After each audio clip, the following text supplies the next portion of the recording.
Yes बेटा, 12th class, welcome again भाई। तो मॉडर्न फिजिक्स चल रही है, dual nature of matter and radiation चल रहा है। आज बेटा ड्यूल नेचर का लास्ट पार्ट है। इसमें कोशिश करेंगे कि हमारा ड्यूल नेचर ऑफ मैटर जो है वो भी क्या हो जाए, क्लोज हो जाए। वैसे हम लास्ट टाइम क्या कर रहे थे, फोटो इलेक्ट्रिक इफेक्ट। तो स्टार्टिंग में बेटा थोड़ा सा 5-7 मिनट लगाकर फोटो इलेक्ट्रिक इफेक्ट जो चल रहा था उसका क्या करते हैं, कंक्लूजन करते हैं, और उसके बाद फिर ड्यूल नेचर ऑफ मैटर की ओर भी बढ़ते हैं। ओके, तो थोड़ा फास्ट चलेंगे बेटा जी, आज कुछ रिजल्ट्स आएंगे देखना। तो हम कर रहे हैं यार मॉडर्न फिजिक्स, एक बार फिर से थोड़ी सी रिवीजन। मॉडर्न फिजिक्स, इसमें हम फिलहाल क्या कर रहे हैं, dual nature of radiation and matter. दूसरा पार्ट इसका एटम एंड न्यूक्लियाई, वो इसके बाद स्टार्ट होगा यार, इसके न्यूमेरिकल वगैरह जब खत्म हो जाएंगे उसके बाद। तो dual nature of matter and radiation में फिलहाल हम पढ़ रहे थे dual nature of radiation. Dual nature of radiation में हमने बोला कि जो रेडिएशन है बेसिकली तो क्या है, वेव है, लेकिन वो कभी कभी पार्टिकल्स की तरह भी बिहेव करती है। उन पार्टिकल्स का नाम क्या रखा हमने, फोटोन। हर फोटोन के पास कितनी एनर्जी होती है, E equal to h nu या एच सी बाय लैम्डा या 1 2 3 7 5 डिवाइडेड बाय लैम्डा। लैम्डा किस में, एंगस्ट्रॉम में। ये एनर्जी किस में, इलेक्ट्रॉन वोल्ट में। और यहां से जो आएगी वो किस में, जाउल्स में। ओके जी। फिर हमने बोला यार पार्टिकल नेचर प्रूव करने के लिए हमारे पास क्या है, एक फोटो इलेक्ट्रिक इफेक्ट, यानी फोटो इलेक्ट्रिक इफेक्ट वो फिनोमिना है जिसके चलते हमें रेडिएशन को पार्टिकल मानना पड़ गया।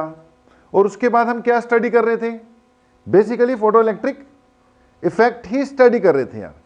फोटो इलेक्ट्रिक इफेक्ट पता है आपको क्या चीज है, उससे रिलेटेड कई तरह के बेटा पूरी एक्सपेरिमेंटल स्टडी जब हमने की तो कई तरह के क्या आए यार, ग्राफ्स आए।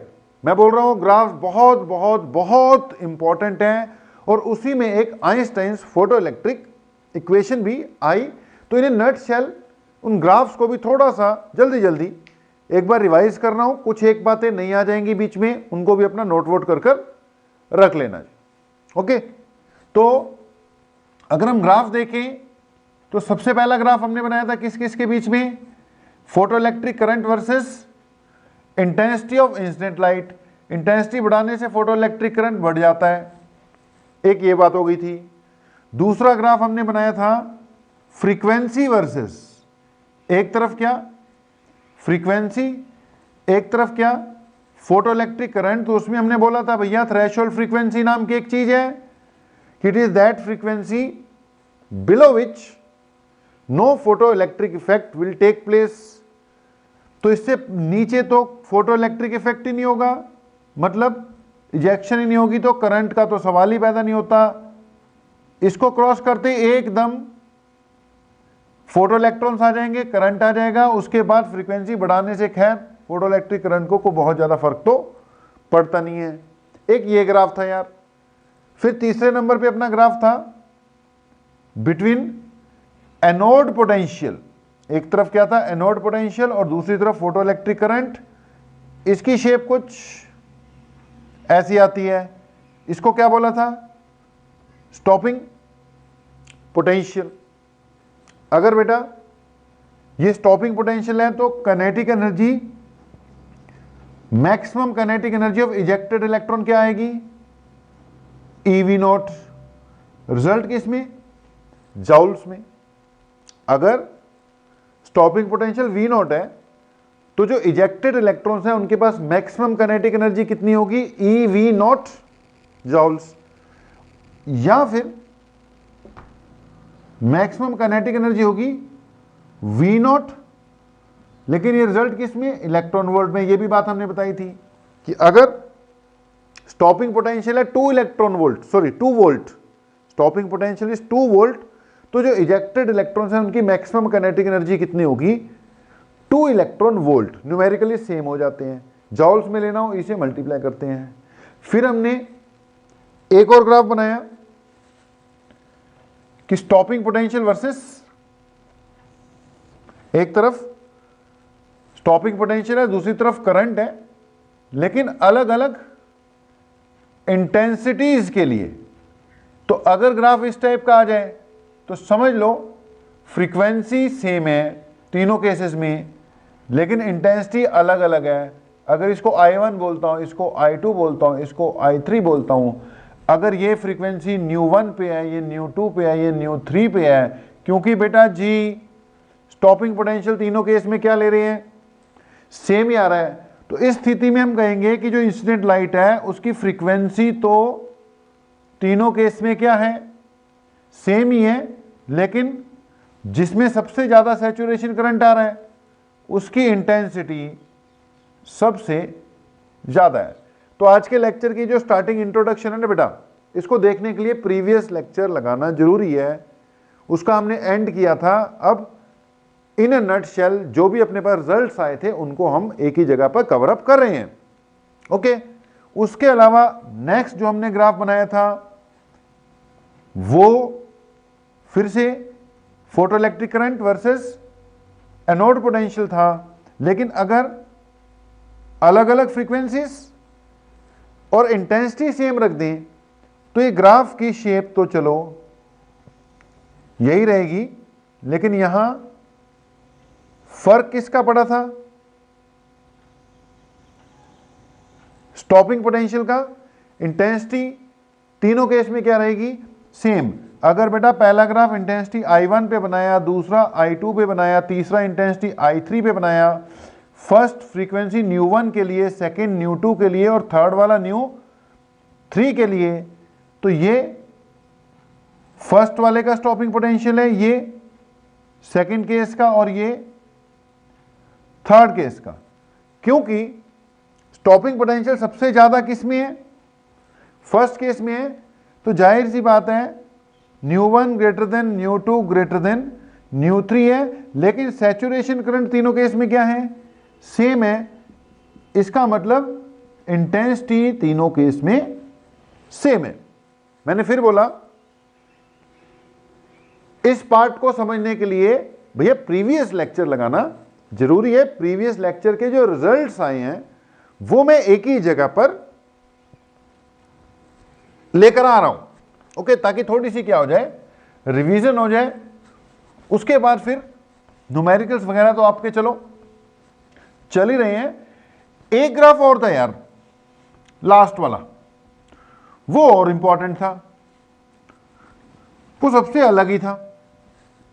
That was between frequency and stopping potential. ये सारे तो किसके बीच में बेटा, सारे के सारे ये जो ग्राफ हैं ये फोटो इलेक्ट्रिक करंट है। और ये जितनी भी चीजें आई हैं ये एक्सपेरिमेंटल स्टडी जब हम कर रहे थे ना फोटो इलेक्ट्रिक इफेक्ट की, वहीं से निकलकर आई हैं। एक ग्राफ और था, द लास्ट वन, वो था यार किसके बीच में, between frequency and stopping potential, frequency और स्टॉपिंग पोटेंशियल के बीच में। इस ग्राफ में हमने प्रूव किया था कि स्ट्रेट लाइन आएगा, नेगेटिव इंटरसेप्ट के साथ आएगा, तो उम्मीद है वो वाला पार्ट भी समझ में आपको लग ही गया होगा। ओके, तो this graph will be like this, ये ऐसा ग्राफ बनेगा। ये क्या हो जाएगी, थ्रेशोल्ड फ्रीक्वेंसी, इसके नीचे फोटो इलेक्ट्रिक इफेक्ट ही नहीं होगा, इलेक्ट्रॉन इजेक्ट ही नहीं होंगे। अगर इजेक्ट ही नहीं होंगे तो उनको रोकने के लिए किसी स्टॉपिंग पोटेंशियल की जरूरत नहीं पड़ेगी। तो स्टॉपिंग पोटेंशियल का बेटा इससे नीचे तो कोई कंसेप्ट आता नहीं है। इसके बाद फिर stopping potential directly proportional to क्या है, फ्रीक्वेंसी है। जितनी फ्रीक्वेंसी ज्यादा होगी उतने स्टॉपिंग पोटेंशियल इंक्रीज हो रहा था। ओके, फिर इस ग्राफ में हमने बोला था कि इस ग्राफ की क्या निकाल ली जा सकती है, स्लोप निकाल ली जा सकती है। अगर इसकी बेटा स्लोप निकाल लो तो ये थीटा है, ये वाली चीज डेल्टा, वी नोट मान लेंगे, ये वाली डेल्टा न्यू मान लेंगे। तो इसकी बेटा जी अगर स्लोप निकालोगे तो वो tan थीटा होगी, जो कि किसके इक्वल होगी, it is equal to h by E, सब याद होना चाहिए, it is equal to h divided by E. फिर ये जो वैल्यू है, ये जो इंटरसेप्ट है, इंटरसेप्ट जो c आया था, हमने कंपेयर किया था ना स्ट्रेट लाइन के साथ, तो जो c है, c ये आपको क्या प्रोवाइड कर देगा, omega naught divided by E. c ने क्या प्रोवाइड करना है बेटा, ओमेगा नॉट डिवाइडेड बाय ई। अब ये सब बातें जब हो गई, पूरी एक्सपेरिमेंटल स्टडी हो गई, तो यार इस पे बेस्ड क्या दिए गए, laws of photo electric effect. देखो laws of photo electric effect पहले पढ़ लेने चाहिए, जब फोटो इलेक्ट्रिक इफेक्ट स्टार्ट हुआ उसी वक्त क्या आ जाना चाहिए, इसके लॉज आ जाने चाहिए। लेकिन यार हमने उस वक्त नहीं पढ़े, हमने पहले एक्सपेरिमेंटल स्टडी कर ली, क्योंकि लॉज जब निकले थे तो एक्सपेरिमेंटल स्टडी होने के बाद ही अगले ने laws of photo electric effect दिए कि नहीं। अब मैं laws of photo electric effect heading लिखवा दूंगा, उसके अंदर लिखवाऊंगा कुछ नहीं, वो थोड़ा अपने आप जाकर कवर अप करना पड़ेगा आपको, ठीक है। उसमें लिखवाऊंगा मैं कुछ नहीं, अपने आप ही कवर अप करना पड़ेगा। जितनी भी बातें यहां पर हो गई वो सारी की सारी किस में आ गई, laws of photo electric effect में आ गई। तो 1 मिनट का पॉज ले लो, कल जो चल रहा था ये उसका एंड है, मान लो जो भी हुआ, जो भी रिजल्ट्स आए वो एक ही जगह पर हमने कंपाइल कर दिए। ग्राफ बड़े इंपॉर्टेंट है, इनमें से कहीं ना कहीं से यार बनकर क्वेश्चन आ जाता होता है, आएगा। अब अगली बात, इन पे बेस अगले ने क्या दे दिया, लॉज। तो आप अपनी हेडिंग डाल लो, laws of photo electric effect डाल लो, हम लिखवाएंगे नहीं उसमें कुछ, पर हेडिंग डाल लो जी, laws of photo electric effect, यानी फोटो इलेक्ट्रिक इफेक्ट के लॉज। ओके, अब बेटा ये अपने बनू लोगे तुम लोग। जैसे laws of photo electric effect में सबसे पहले मैं बोलूं तो मैं बोलूंगा इट इज एन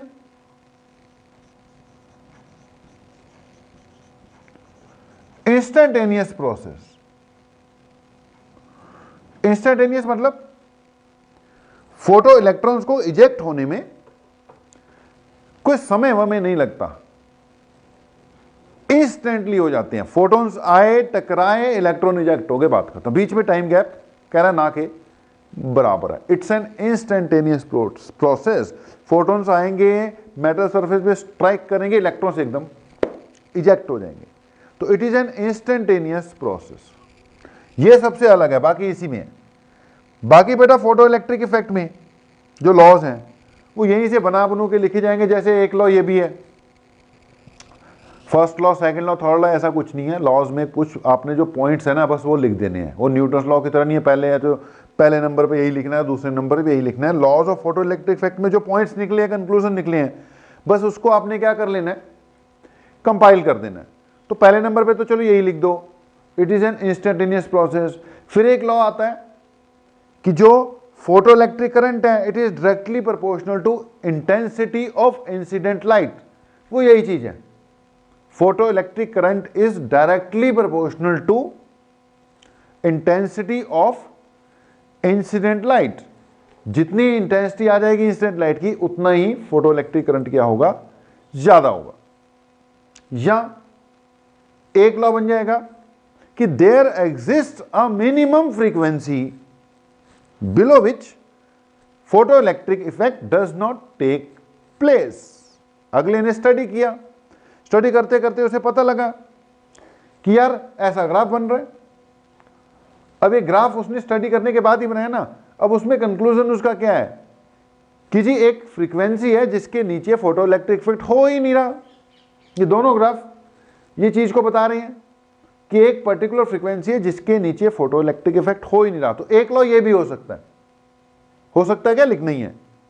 पहला तो बोल दिया इंस्टेंटेनियस, दूसरा है इंटेंसिटी वाला हो गया, तीसरा ये लिख देना है कि there exist a minimum frequency below which no photo electric effect takes place. एक मिनिमम फ्रीक्वेंसी है जिसके नीचे फोटो इलेक्ट्रिक इफेक्ट होता ही नहीं है। ओके, बाकी अब अपने नोट्स पढ़ो। नोट्स में एक वो सीक्वेंस सा दे रखा है, जो भी 2 4 5 लॉज हैं उनको पढ़ लेना, अपने आप कर लेना। अब यहां कहां लिखवाते रहेंगे, ठीक है, तभी आपको क्या प्रोवाइड कर रखे हैं, नोट्स वगैरह प्रोवाइड कर रखे हैं, तो उसको उसमें से देखना है आपने। कई बार क्वेश्चन आ ही जाएगा यार, give laws of photo electric effect, तो इन्हीं में से बन बनाकर उन्होंने एक कंपाइलेशन दे रखी है, उसको देख लेना। हम नोट करवाने में टाइम वेस्ट नहीं करते, क्योंकि वो लिखने वाला काम जो आपको ऑलरेडी प्रिंट करके नोट्स के फॉर्म में दे रखा है। तो laws of photo electric effect heading में पक्का लिखवाता हूं, ताकि आपको याद रहे कि एक laws of photo electric effect भी हमें करने हैं। तो उसको अपने नोट्स को कॉपी में कंप्लीट कर लेना, देखकर पढ़कर कि laws of photo electric effect होते हैं। ओके, ये बात भी होगी, थोड़ा धीरे धीरे करते हैं। तो फोटो इलेक्ट्रिक इफेक्ट ही मेन हमारा चल रहा है। फोटो इलेक्ट्रिक इफेक्ट में हमने ये एक्सपेरिमेंटल स्टडी कर ली, ग्राफ आ गए, फिर लॉज आ गए। लॉज मैंने बोला अपने आप थोड़ा सा बना लेना। फिर बातें करते करते बीच में एक हमारे पास सबसे इंपॉर्टेंट चीज क्या आई हुई है, आइंस्टाइन्स फोटो इलेक्ट्रिक इक्वेशन आई हुई है। तो 1 मिनट के लिए उसकी भी थोड़ी सी बात कर लेते हैं, क्योंकि न्यूमेरिकल तो देखो उसी पे बेस्ड आएगा। पूरा चैप्टर जो है इसके न्यूमेरिकल कई कई तरह के आ जाएंगे, लेकिन मोटे तौर पर एक ही चीज चलनी है, आइंस्टाइन्स फोटो इलेक्ट्रिक इक्वेशन। अब वो आइंस्टाइन्स फोटो इलेक्ट्रिक इक्वेशन क्या है कि जी, kinetic energy, maximum kinetic energy of ejected electrons क्या होती है, h nu minus h nu naught. बस इसी के दम पे सारे न्यूमेरिकल्स हो जाने। ठीक है जी, इसको आप चाहे इस फॉर्म में लिख दो, h c by lambda minus h c by lambda naught. यहां पर दो बातें आ गई अपने पास। एक तो न्यू नॉट, जो कि क्या है, थ्रेशोल्ड फ्रीक्वेंसी, और दूसरा बेटा लैम्डा नॉट भी आ गई। ये क्या है, थ्रेशोल्ड वेवलेंथ। अब कई बार वो बोल दे थ्रेशोल्ड फ्रीक्वेंसी क्या है, तो बेटा आप बोलोगे it is that minimum wavelength below which photo electric effect does not take place. Below which minimum wavelength ऐसी आ जाएगा। एक थ्रेशोल्ड एनर्जी, ये थ्रेशोल्ड फ्रीक्वेंसी है, थ्रेशोल्ड वेवलेंथ है। एक आ जाएगा थ्रेशोल्ड एनर्जी, जो कि वर्क फंक्शन भी है, ओके, जो कि एच न्यू नॉट भी है, जो कि h c by lambda naught भी है। ये क्या है बेटा, इट इज थ्रेशोल्ड एनर्जी। तो threshold energy is the minimum energy of the photons below which no photoelectric effect will take place। तो थ्रेशोल्ड फ्रीक्वेंसी भी वो फ्रीक्वेंसी है जिसके बिना फोटो इलेक्ट्रिक इफेक्ट नहीं होगा, जिसके नीचे थ्रेशोल्ड एनर्जी भी वो एनर्जी है करस्पॉन्डिंग एच न्यू नॉट, जिसके नीचे फोटो इलेक्ट्रिक इफेक्ट नहीं होगा। अब कभी कभी थ्रेशोल्ड वेवलेंथ आ जाता है। अब देख बेटा, एनर्जी और वेवलेंथ एक दूसरे के इनवर्सली प्रोपोर्शनल हैं। अगर E अपनी मिनिमम वैल्यू पे है तो इसका मतलब लैम्डा अपनी मैक्सिमम वैल्यू पे है। बात को समझना, अगर कभी थ्रेशोल्ड वेवलेंथ की डेफिनेशन आ जाए, थ्रेशोल्ड वेवलेंथ, तो आपका आंसर क्या होगा कि threshold wavelength is that maximum wavelength above which photoelectric effect will not take place। यहां पे क्या वर्ड यूज होगा, मैक्सिमम वेवलेंथ, क्योंकि बेटा जैसे जैसे वेवलेंथ बढ़ती जाएगी एनर्जी कम होती जाएगी ना। तो वेवलेंथ के टर्म्स में अगर कभी आ जाए तो थ्रेशोल्ड वेवलेंथ क्या है, it is a maximum wavelength above which no photo electric effect will take place. तो एक यही इक्वेशन है, इसी पे बेस बेटा अपना सारा न्यूमेरिकल वगैरह हो जाना है। या फिर मैंने अभी बोला था कि एक पॉइंट क्या है यहां पर कि जो मैक्सिमम काइनेटिक एनर्जी है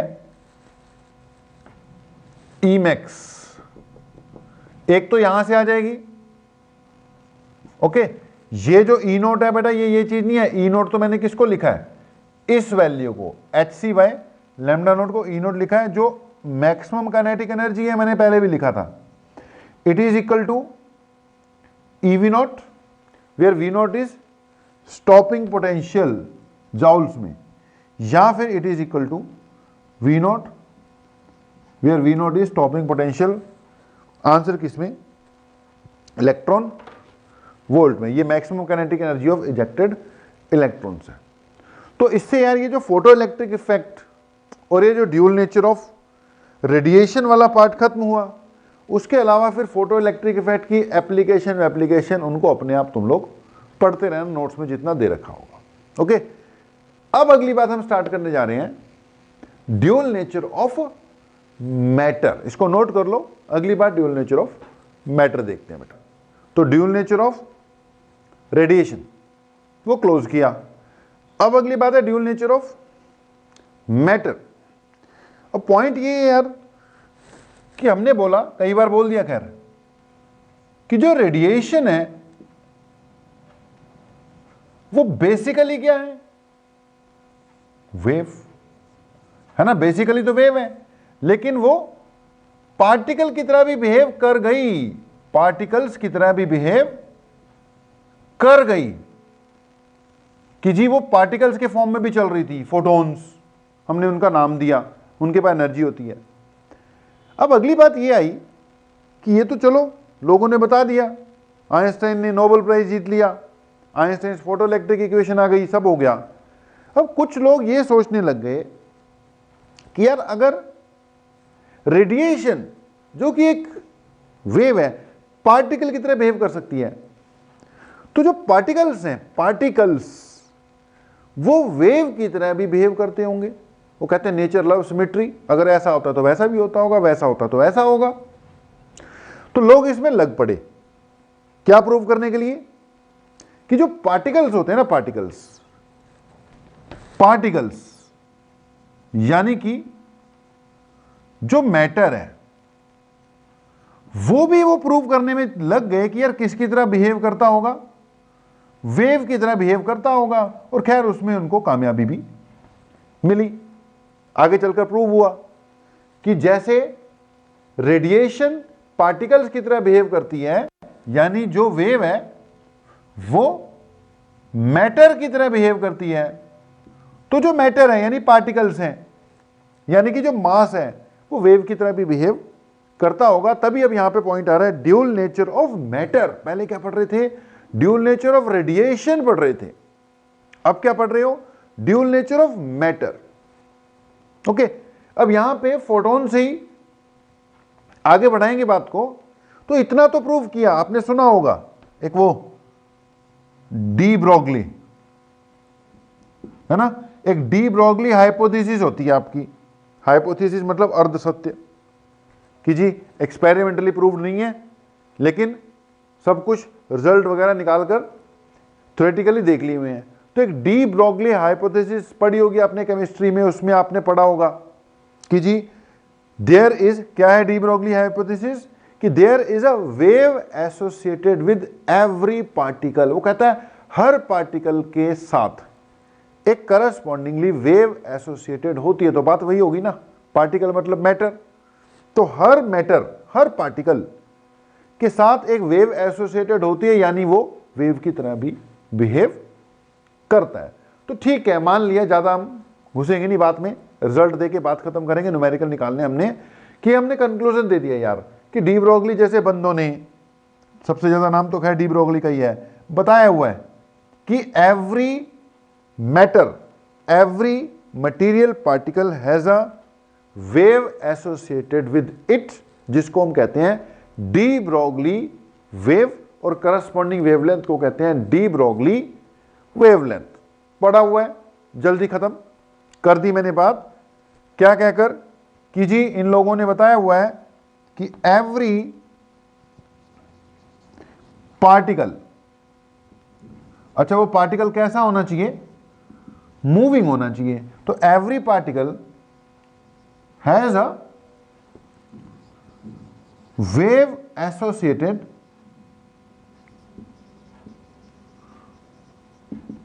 विद इट। उसको कौन सी वेव बोला इन्होंने? De Broglie wave.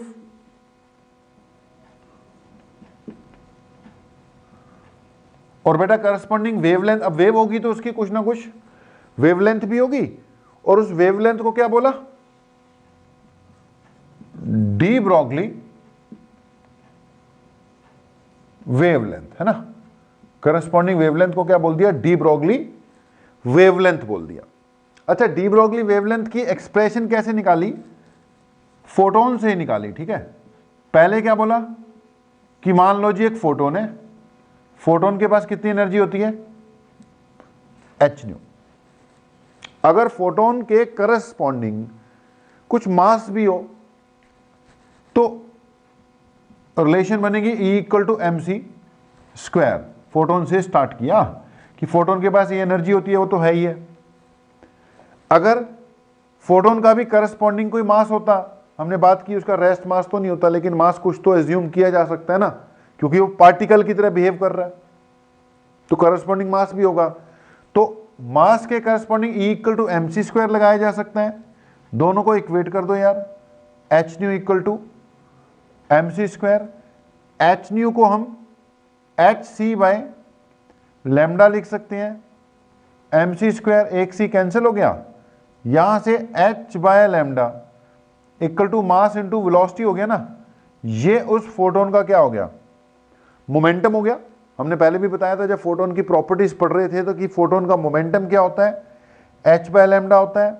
यहां से बेटा corresponding wavelength h upon p आ गई। अब देखो, ये हमने किसके लिए निकाली? फोटोन के लिए निकाली कि एक फोटोन जो है अगर उसका करस्पॉन्डिंग मास है m, तो उसकी वेवलेंथ कितनी होगी? h बाय पी होगी। अब देख, फोटोन्स जो होते हैं वो तो हैं ही वेव, तो उनकी तो वेवलेंथ है ही, लेकिन करस्पॉन्डिंग मास भी हमने इंट्रोड्यूस करा दिया इसमें। अब पॉइंट यह है कि ये रिजल्ट ही अदर पार्टिकल्स के लिए भी जनरलाइज कर दिया डी ब्रॉगली ने। वो कहता है अदर पार्टिकल्स, जो कि फोटोन नहीं है, पार्टिकल्स हैं, जिनका की मास अगर m है, अगर वो मूव कर रहे हैं तो इनका कुछ ना कुछ क्या हो जाएगा? मोमेंटम हो जाएगा। Momentum mass into velocity. तो अगर वो मूव कर रहे हैं तो कहता है उनके पास एक वेव की भी बात करनी चाहिए। They have some wave associated with it, जिसका फार्मूला कह रहा है यही है, फोटोन पिक्चर से जो निकाला, lambda should be h upon m v, या lambda should be h upon p. जब तक तो ये फोटोन था तब तक P का मतलब m इंटू सी था, लेकिन हमने जनरलाइज कर दिया बेटा अदर पार्टिकल्स के लिए भी। तो डी ब्रोगली का कंक्लूजन क्या है? एवरी मूविंग पार्टिकल मतलब हर मूविंग पार्टिकल जिसके पास कुछ ना कुछ क्या है?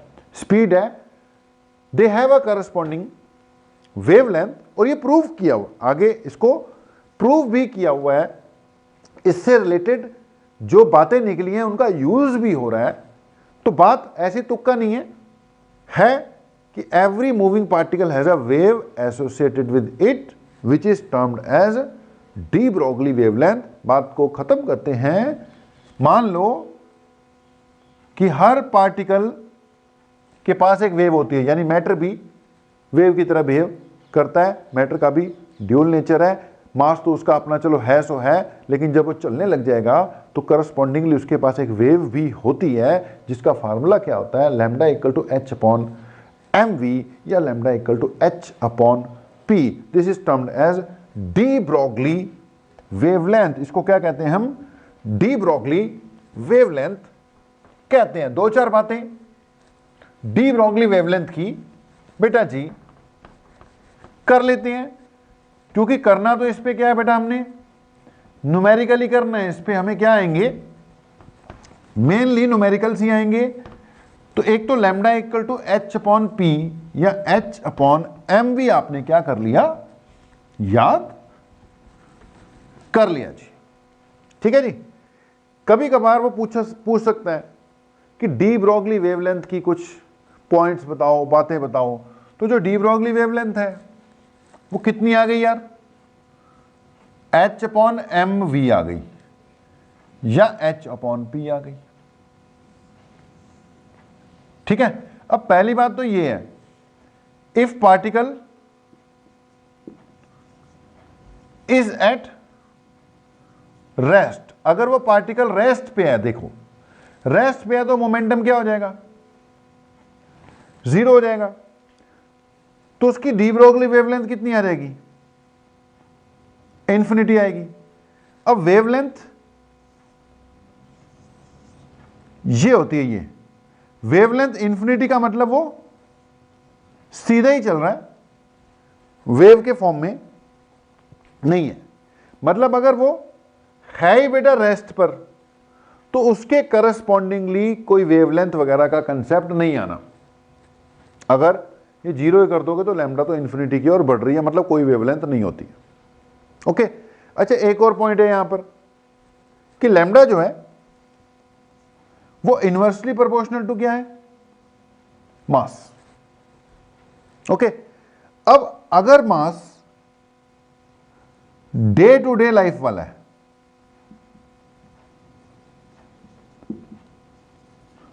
केजी में, ग्राम्स में, ये सब बातें हो रही हैं, तो लैम्डा इक्वल टू क्या है बेटा, h upon m into v है। देख अब जो ये है h upon m v, h क्या है, 10⁻⁻34 का ऑर्डर है इसमें, 6.6 इंटू 10 की पावर -34। अगर यार तुम डे टू डे लाइफ की बात कर रहे हो, मास को केजी वेजी में रख रहे हो, मान ले 1 kg है, और वेलोसिटी भी नॉर्मल ही है, मीटर पर सेकंड में डे टू डे लाइफ वाली है, तो भाई ये -34 जो है वो -34 का -34 ही रहेगा, उसको काटने वाला कोई नहीं मिलेगा। यानी ये वेवलेंथ इतनी छोटी हो जाएगी कि मेजरेबल ही नहीं होगी। जितना मास ज्यादा होगा, जितना मास ज्यादा होगा उतनी वेवलेंथ क्या होगी, कम। देख ऊपर क्या है, 10 की पावर -34 है, इतनी कम कि वो मेजरेबल ही नहीं होगी। एंगस्ट्रॉम तक में आ जाए यार, एंगस्ट्रॉम वगैरह में आ जाए तो मेजर कर लोगे, लेकिन एंगस्ट्रॉम तो -10 होता है ना, ये तो -34 है, ये मेजरेबल ही नहीं है। पॉइंट समझो। तो डे टू डे लाइफ के जो पार्टिकल्स हैं, रियल लाइफ के पार्टिकल्स, जिनका मास केजी में, ग्राम में आ रहा है, चल ग्राम में भी आएगा तो 10 की पावर -3 आएगा, 10⁻³ 10⁻34 का कुछ नहीं उखाड़ पाएगी। ओके, स्पीड भी नॉर्मल है। अगर हमने इसका कुछ उखाड़ना है, 10⁻34 जो ऊपर लगा हुआ है h, तो भैया नीचे 10 की पावर -34 नहीं तो साला -27 -29 -30 के ऑर्डर की चीज आए, तभी इसका मुकाबला कर पाएगी, तभी वेवलेंथ कुछ मेजरेबल हो पाएगी। कहने का मतलब, अगर मास ऑफ द पार्टिकल 10 की पावर -20 चल रहा है यार, 27 चल रहा है, 28 चल रहा है, फिर कुछ मेजरेबल बात बनेगी। अब 10 की पावर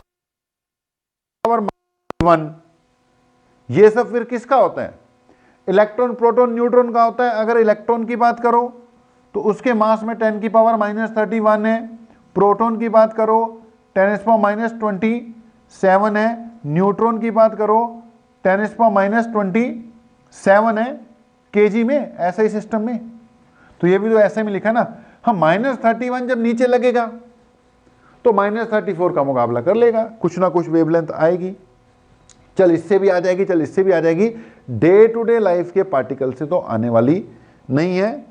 तो कंक्लूजन क्या है, कंक्लूजन ये है कि डी ब्रोगली वेवलेंथ का फार्मूला क्या है, H/P यानी H/mv।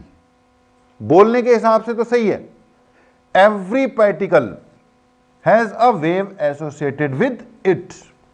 लेकिन अगली बात यह है, for day to day life particle यानी कि मैक्रोस्कोपिक स्केल पर, एक होता माइक्रोस्कोपिक स्केल, ये माइक्रोस्कोपिक स्केल है, बहुत ही छोटे लेवल की बात, छोटे लेवल की बात, ओके। और एक होती है मैक्रोस्कोपिक स्केल, मतलब बड़ी चीजें डे टू डे लाइफ, सब एटॉमिक पार्टिकल्स आगे वो माइक्रोस्कोपिक लेवल पे चले जाएंगे।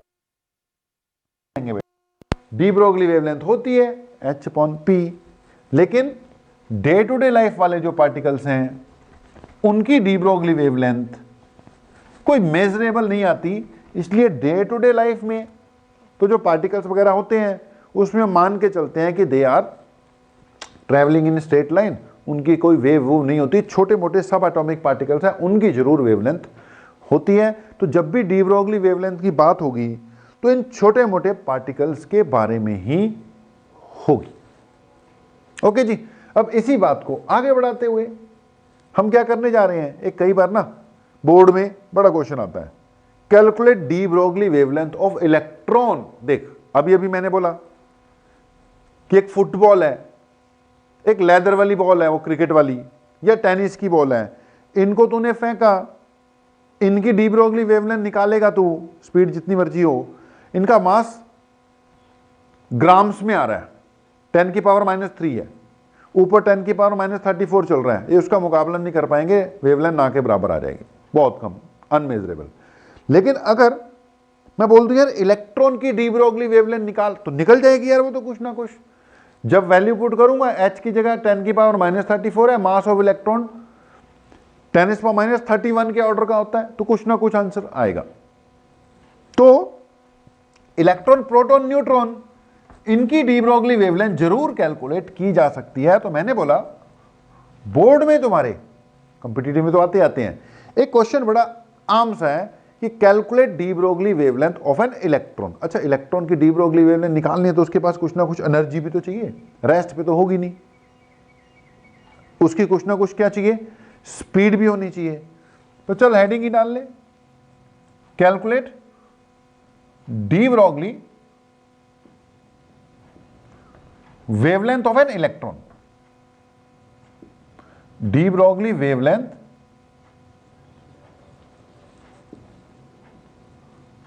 of an electron, लेकिन उसको एनर्जी भी तो प्रोवाइड करनी है ना। इफ इट इज, कहां से एनर्जी आई, उसको voltage the, if it is accelerated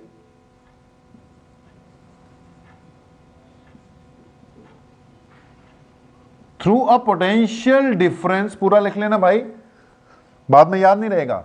तो de Broglie, calculate D Broglie wavelength of an electron if it is accelerated through a potential difference of V volts. Okay, मान लो एक electron है जिसपे charge E होता है, पता है आपको, इसको एक्सेलरेट करा दिया मैंने, कितनी वोल्ट से, V वोल्ट से, एक्सीलरेटेड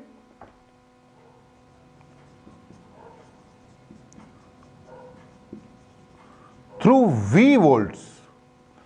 अब बेटा इलेक्ट्रॉन्स को एक्सीलरेट कर दोगे, इलेक्ट्रॉन को अगर एक्सीलरेट करोगे तो वो एनर्जी गेन करेगा। एनर्जी का फार्मूला क्या होता है, QV, कितनी एनर्जी गेन कर लेगा, Q की जगह E आ जाएगा, और कितनी वोल्ट से एक्सीलरेट किया था, V से, तो उसके पास एनर्जी कितनी आ गई, E इंटू V आ गई, V वोल्ट उसको मैंने दी थी। अब एनर्जी आ गई तो चलेगा, कुछ ना कुछ उसके पास क्या आ जाएगा, मोमेंटम भी आ जाएगा। आपको पता है मोमेंटम इक्वल टू क्या होता है, √2mE, अब ये तो पता होगा, m मास ऑफ क्या होता है, इलेक्ट्रॉन हो गया, E उसकी एनर्जी हो गई, पता होगा भाई, एनर्जी इक्वल टू क्या होता है, एक फार्मूला होता है p²/2m, यहां से मैंने p इक्वल टू क्या निकाल दिया, √2mE निकाल लिया। ठीक है भाई, अब एनर्जी कितनी थी इसके पास, ये थी, तो यहां से इलेक्ट्रॉन का मोमेंटम कितना आ गया, √2, यहां पे मास ऑफ इलेक्ट्रॉन हो गया, ये मास ऑफ इलेक्ट्रॉन है भाई, और यहां पे E की जगह क्या पुट कर दिया मैंने, ये निकली हुई है E इंटू V, सब कुछ यहां पे क्लियर है, mass of electron, charge on electron, V जितने वोल्ट से मैंने उसको एक्सलेट किया था। देयरफॉर यार इसकी करस्पॉन्डिंग वेवलेंथ जो है वो कितनी आ गई, H/P है ना, तो करस्पॉन्डिंग वेवलेंथ आ गई H/√2mE इंटू V। तो ये है यार de Broglie wavelength of an electron. ठीक है जी, this is de Broglie wavelength of an electron. ये चेंज होता रहेगा, कभी वो 10 वोल्ट से कह रहा है एक्सीलरेट कर दिया, कभी 5 वोल्ट से कर दिया, कभी 6 वोल्ट से कर दिया, तो ये क्या होता रहेगा, चेंज होता रहेगा। लेकिन यार बाकी चीजें तो सेम ही रहेंगी। एच की वैल्यू फिक्स है, मास ऑफ इलेक्ट्रॉन फिक्स है, चार्ज ऑन इलेक्ट्रॉन फिक्स है। तो यार मैं बोल रहा हूं कि बार बार मैं इसको क्यों कैलकुलेट करूंगा, एक ही बार में कैलकुलेट करके बता देता हूं कि क्या आंसर आएगा। तो अगर बेटा इनकी वैल्यूज पुट कर दी जाए, मान लो अगर इनकी वैल्यूज पुट कर दी जाए, h की वैल्यू होती है 6.6 into 10⁻34 divided by under root, ये आ गया 2। मास ऑफ इलेक्ट्रॉन 9.1 इंटू 10⁻31, यही होता है शायद। चार्ज ऑन इलेक्ट्रॉन 1.6 इंटू 10⁻19 होता है, इनटू, अब यार ये एक v तो कुछ भी हो सकता है ना, ये फिक्स नहीं है ना। तो h की वैल्यू हो गई 2 है ही, मास e। अगर बेटा इनकी वैल्यूज पुट कर दी हैं और अगर मैं इसको सॉल्व कर लेता हूं तो ये आ जाएगा, सॉल्व करने के बाद it will come out to be 12.27 into 10⁻10, नीचे आ गया रूट v, ये तो था ही। That means de Broglie wavelength of electron 12.27 by root v, और 10⁻10 को क्या लिखूंगा, एंगस्ट्रॉम में लिख दूंगा। तो ये आपका क्या आ जाएगा, फाइनल रिजल्ट आ गया। याद रखना है, बहुत न्यूमेरिकल आता है इसमें। D Broglie wavelength of electron निकालो, तो मैंने वो जो बातें चल रही थी उसको जल्दी कंक्लूड कर करा के सीधा रिजल्ट पे आ गया कि de Broglie wavelength of electron कितनी होती है, 12.27 divided by under root v angstrom. V change होती रहेगी, उसकी डी ब्रोगली वेवलेंथ भी चेंज होती रहेगी। ओके, तो ये आपने क्या करना है, याद रखना है जी, de Broglie wavelength of an electron. ये मैंने पूरा करके दिखा दिया एग्जाम में, बोर्ड एग्जाम में। यार ये करने को भी आ सकता है, तो इसलिए इसको जो भी करके दिखाया, जैसे करके दिखाया, ये जरूरी है आपके लिए, डिराइव करना भी आना चाहिए बेटा जी। ओके, तो 12.27 divided by under root v angstrom, बेटा याद रखना है। अब अगली बात ये है, इलेक्ट्रॉन की बजाय अगर प्रोटॉन हो जाए तो बाकी सब कुछ तो वही आएगा। प्रोटॉन पे भी चार्ज है, देख, वो बोलेगा a proton is accelerated through a potential difference of v volt. तो सारी कहानी यही आएगी, h भी वही आएगा, बस m की जगह क्या आएगा, मास ऑफ प्रोटॉन आएगा। प्रोटॉन, m की जगह क्या आ जाएगा बेटा, मास ऑफ प्रोटॉन आएगा। e की जगह, प्रोटॉन पे भी कितना चार्ज होता है, देख e ही होता है, v अलग करना ही होगा मुझे।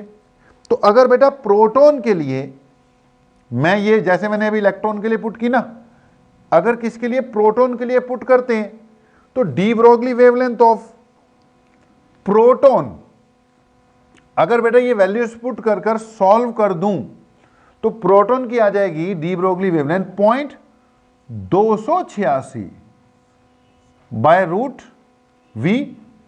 आंसर फिर वही, किस में, एंगस्ट्रॉम में। याद रखना यार, इलेक्ट्रॉन की क्या थी 12.27, इलेक्ट्रॉन की तो निकाल ही ली ना हमने।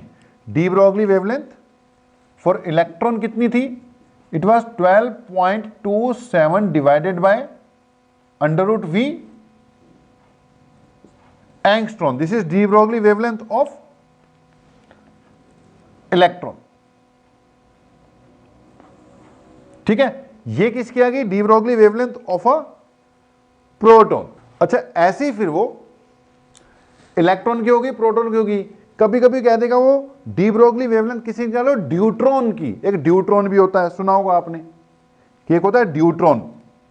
ड्यूट्रॉन यार प्रोटॉन का ही बड़ा भाई है, प्रोटॉन H11 होता है, ड्यूट्रॉन H12 होता है। तो अगर आप ड्यूट्रॉन की बात करते हो, ड्यूट्रॉन, ये तो H ही आएगा, M की जगह, यहां मास ऑफ इलेक्ट्रॉन है, इसकी जगह क्या आ जाएगा, ड्यूट्रॉन आ जाएगा, ड्यूट्रॉन।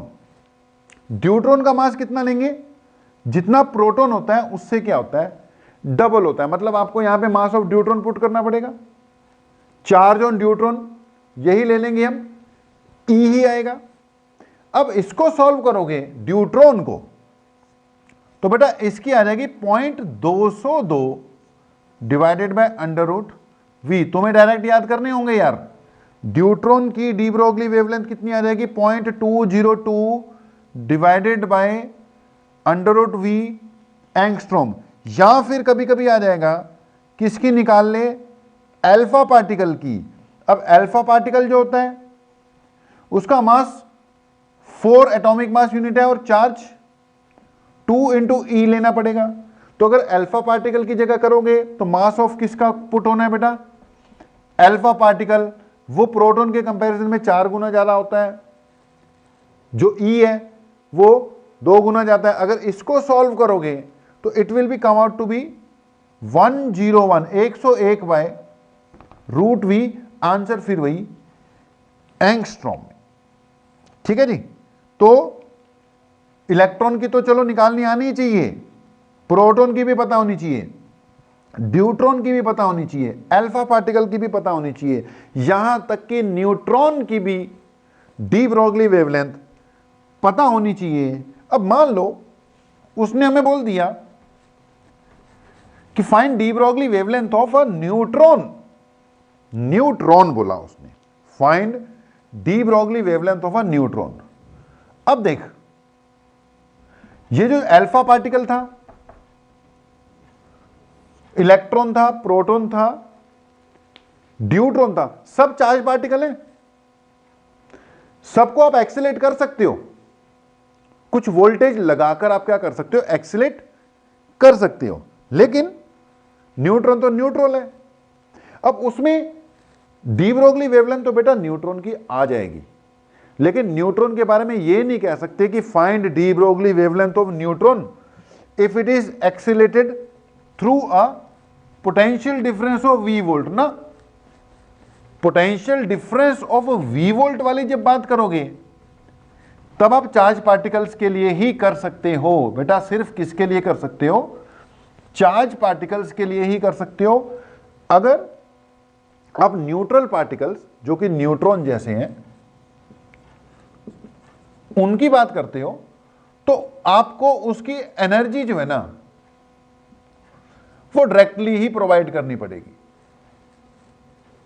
समझे बात को, न्यूट्रॉन वगैरह के केस में एनर्जी डायरेक्टली ही प्रोवाइड करनी पड़ेगी। यानी न्यूट्रॉन के लिए lambda equal to h upon p चलेगा,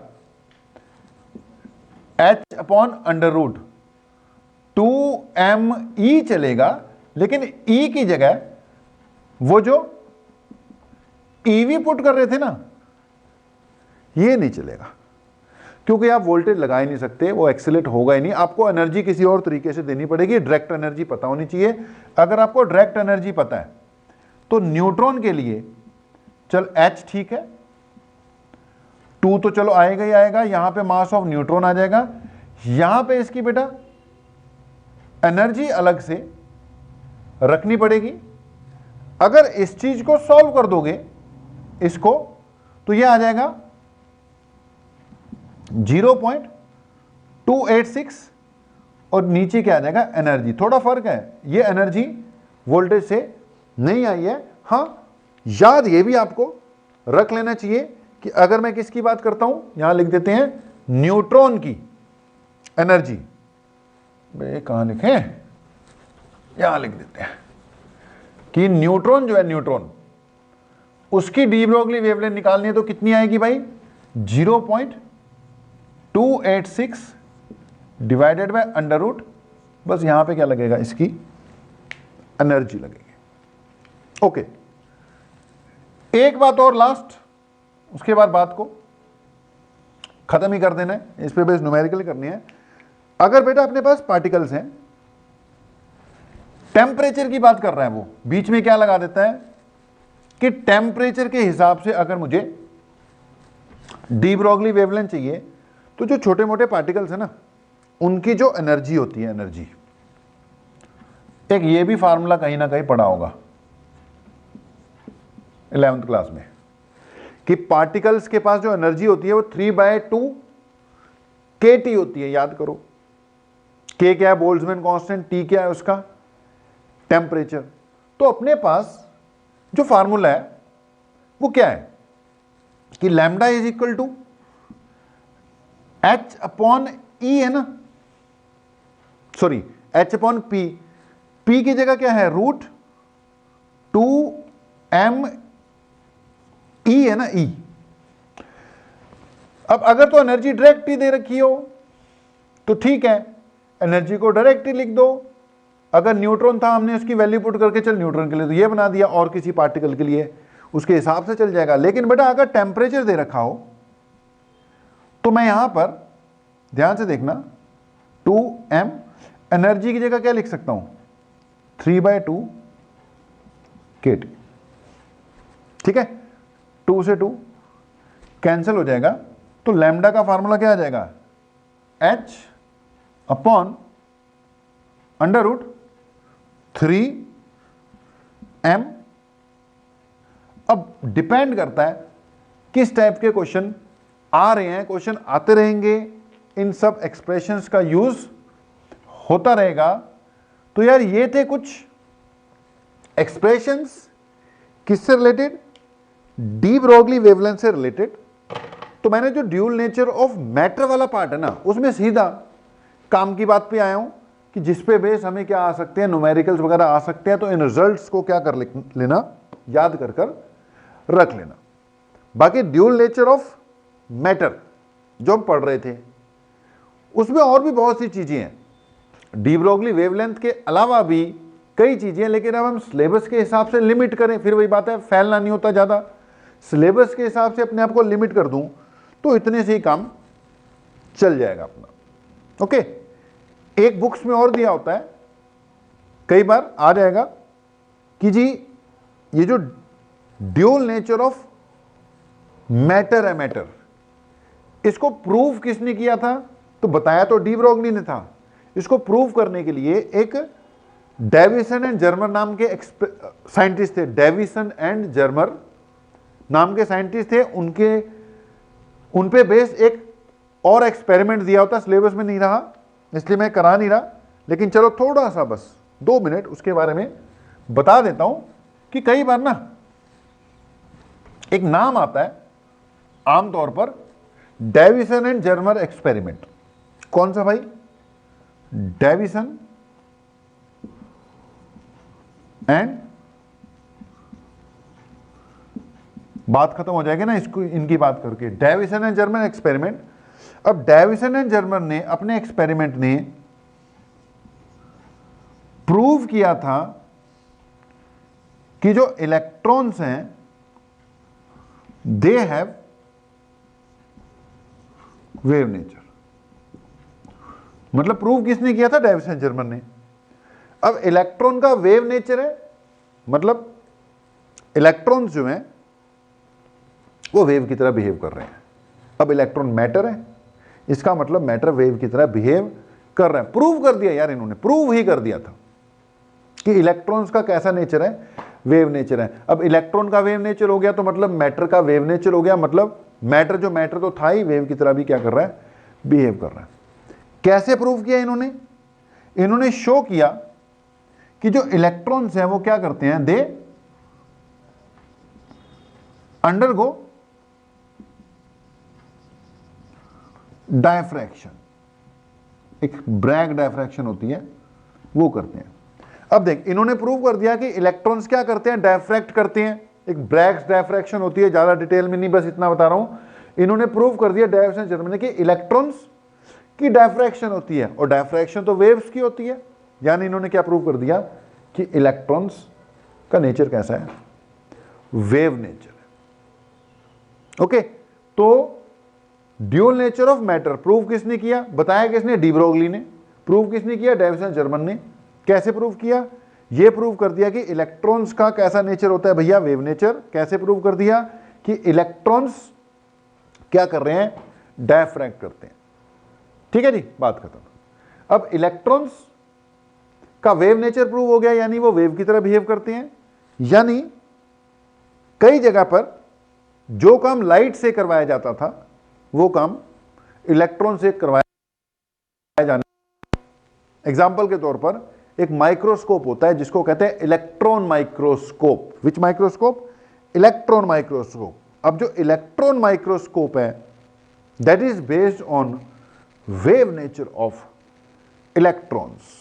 नॉर्मल माइक्रोस्कोप के कंपैरिजन में इलेक्ट्रॉन माइक्रोस्कोप की रिजॉल्विंग पावर बहुत ज़्यादा होती है। क्यों होती है, फिर कभी मौका मिलेगा तो डिस्कस करेंगे। तो फिलहाल इन बातों के साथ यहीं पे हम dual nature of matter and radiation को क्लोज करते हैं।